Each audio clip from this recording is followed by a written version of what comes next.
Hello students, today we are going to discuss unit number 3, that is centrifugal pump. Due to this COVID-19 outbreak, we are not able to discuss this topic in our classroom. So I am choosing this platform for the discussion. Before starting this unit, we need to discuss the topic which we had covered in our last unit. In unit number 2, we had covered the reaction turbine, in which we had studied Francis turbine, Kaplan turbine, its advantages, disadvantages, need of draft tube, its application, etc. Now in this unit, we will discuss centrifugal pump. So before starting the discussion on centrifugal pump, it is required to define what is the pump. Basically, pump is a hydraulic device which is used to convert the mechanical energy into hydraulic energy. Pump is actually the opposite of the reaction turbine. The turbine is a hydraulic device which is used to convert the hydraulic energy of water into mechanical energy, and pump is used to convert the mechanical energy into hydraulic energy, and that hydraulic energy is in the form of pressure energy. If the mechanical energy is converted into pressure energy by means of some centrifugal action on the fluid, in that case that hydraulic device is called centrifugal pump. It means in case of centrifugal pump, that centrifugal action plays a very important role. This centrifugal force enhance the pressure energy of the fluid, which will use to lift the water up to the required height. Now we will discuss main parts of the centrifugal pump. Main part of centrifugal pump is its impeller, its casing, its suction and delivery pipe. So first we will discuss impeller. Impeller is the rotating part of the centrifugal pump. The part which rotates on the shaft is called impeller. It consists of series of backward vanes. As I had discussed earlier, that centrifugal pump is opposite of inward flow Francis turbine. In Francis turbine, we mainly use forward moving vanes, and in centrifugal pump, we use backward vanes for the centrifugal action or to enhance the pressure energy of the fluid. Second main part of centrifugal pump is its casing. Casing of centrifugal pump is an airtight passage surrounding the impeller in such a way that kinetic energy of water at outlet is converted into pressure energy before the water leaves the casing. What it means, how it increase the pressure energy of water at expense of kinetic energy, how you can explain this? How the casing plays a major role in this energy conversion. As we all know, or we had studied in turbine, that the casing of the reaction turbine is varying cross-sectional area casing. In Francis turbine, cross-sectional area of the casing decreases gradually. So, according to the continuity equation, if cross-sectional area decreases, its kinetic head will increase. So, in case of reaction turbine, we use casing of gradually decreasing area. So, from inlet to outlet, its kinetic head will increase. And in case of reaction turbine, we need more and more kinetic head at outlet of the turbine, or we need the kinetic head to utilize the energy of the fluid. But in case of centrifugal pump, we need pressure energy at outlet to lift the water up to the required height. So we manufacture or we prepare the casing of centrifugal pump having gradually increasing area casing. When when cross-sectional area of casing increases, its velocity will decrease. If its velocity decreases, its kinetic head will decreases, and if kinetic head decreases, its pressure head increases. So from inlet to outlet of centrifugal pump, its kinetic its pressure head increases on expense of the kinetic head of the fluid. It had also mentioned here that cross-sectional area of the casing is gradually increasing type. You can see this gradually increasing type casing in the mentioned picture here. Third important part of the centrifugal pump is its suction pipe with footwall and strainer.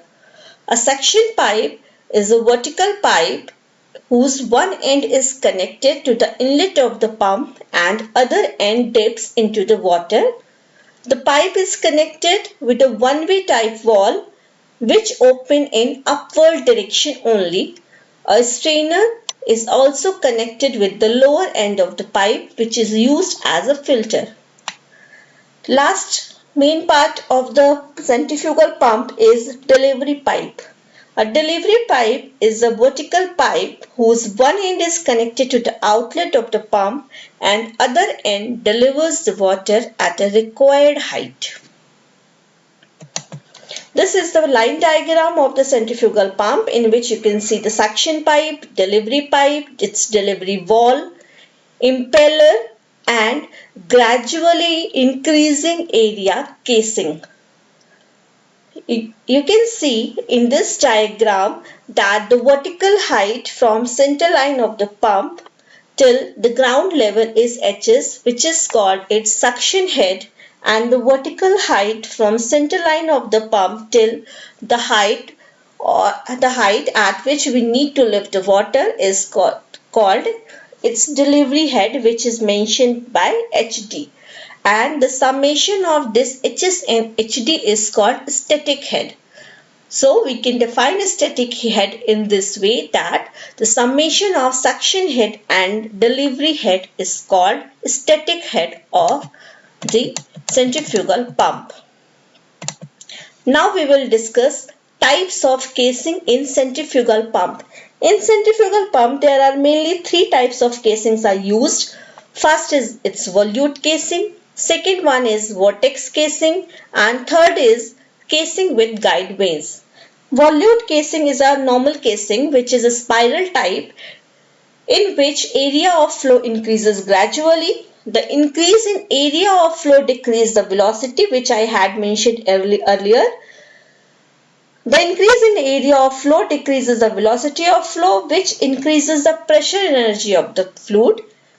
The main disadvantage of this casing is, in this type of casing, large amount of energy is lost due to the formation of eddies. Second type of casing is vortex casing. In case of vortex casing, a circular ring is introduced between casing and impeller. This circular ring reduces the formation of eddies, so the efficiency of this casing, vortex casing, is larger than volute casing.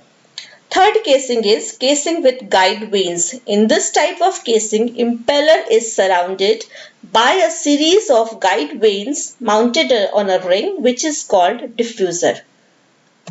You can see all these type of casing in this picture. First casing is volute casing, in which you can see the cross-sectional area is gradually increasing type from inlet to outlet. In vortex casing, a ring is introduced between impeller and casing, and casing with guide vanes, a series of guide vanes are introduced between impeller and casing. Now we will discuss types of head and efficiencies of centrifugal pump. First, we need to discuss type of head in centrifugal pump. In centrifugal pump, mainly four types of head. First is suction head, second one is the delivery head, third is static head, and fourth and very important head is manometric head. Suction head is the vertical height of the center line of the centrifugal pump above the water surface of the pump. This height is also called suction lift of the pump. Second one is delivery head. The vertical distance between the center line of the pump and the water surface in the tank to which water is delivered is known as delivery head. Third one is the static head. Static head is the summation of suction head and delivery head. Fourth and most important head is the manometric head. Manometric head is basically that head against which pump has to work. The head which is used to produce the work is called your manometric head. So manometric head, we can define manometric head is head provided by the impeller to the water minus losses of head in the pump. Losses can happen inside the pump, in the suction pipe, inside the casing or in the delivery pipe. So your manometric head is the head which provided by the impeller to the water. So HM is basically manometric head is the head in which is used to produce the work, and work done by the centrifugal pump is 1 by G VW to U2. If losses occurs inside the pump, then we will subtract losses of head in impeller and casing. In case losses of pump inside are 0, then manometric head is 1 by G VW to U2. There are various methods to determine the manometric head. First method is total work produced by the pump minus losses of head in impeller and casing, that is 1 by G VW to U2 minus losses of head in impeller and casing. Second method to determine the manometric head, if we know the total head at outlet of the pump and if we know the total head at inlet of the pump, so the difference of both the head is the manometric head. So we all know that total head at outlet of the pump is pressure head plus kinetic head plus datum head, and as similar as at inlet, total head is your pressure head, kinetic head and datum head. So difference of all these heads of outlet and inlet is your manometric head. Third method to determine the manometric head is if we know the suction head, if we know delivery head, if we know losses in both suction pipe and delivery pipe. So the summation of all these head, that is suction head, delivery head, losses in suction pipe, losses in delivery pipe and total kinetic head left in delivery pipe. The summation of all these heads are your manometric head. Now, the efficiencies of centrifugal pump. We earlier in case of turbine, we had studied that in turbine there are mechanical efficiency, your overall efficiency, its hydraulic efficiency. Similarly, in centrifugal pump, there are three types of efficiencies. These efficiencies are manometric efficiency, mechanical efficiency and overall efficiency. We will study its formulas one by one. Now first is your manometric efficiency. Manometric efficiency is the ratio of manometric head and head imparted by impeller to the water. So manometric efficiency is basically manometric head, that is HM, and head imparted by impeller to the water, that is the work done by the centrifugal pump, which is 1 by G VW to U2. So your manometric efficiency is GHM divided by VW to U2. Now mechanical efficiency.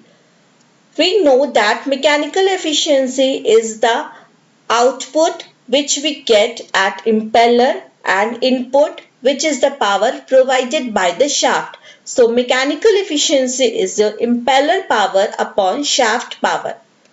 Now overall efficiency. Overall efficiency is the ratio of final output upon initial input. Final output we get in the form of manometric head and initial input we provided by the shaft of the motor. So your overall efficiency is the ratio of manometric head to the power of the shaft. So you can also define overall efficiency is the multiplication of your manometric efficiency and mechanical efficiency. So in this video I will discuss in this video I had discussed the basic constructional detail of the pump, type of head, type of efficiency. In my next video, I will discuss total work done by the centrifugal pump, NPSH, and we will do some numerical practices. Thank you, students.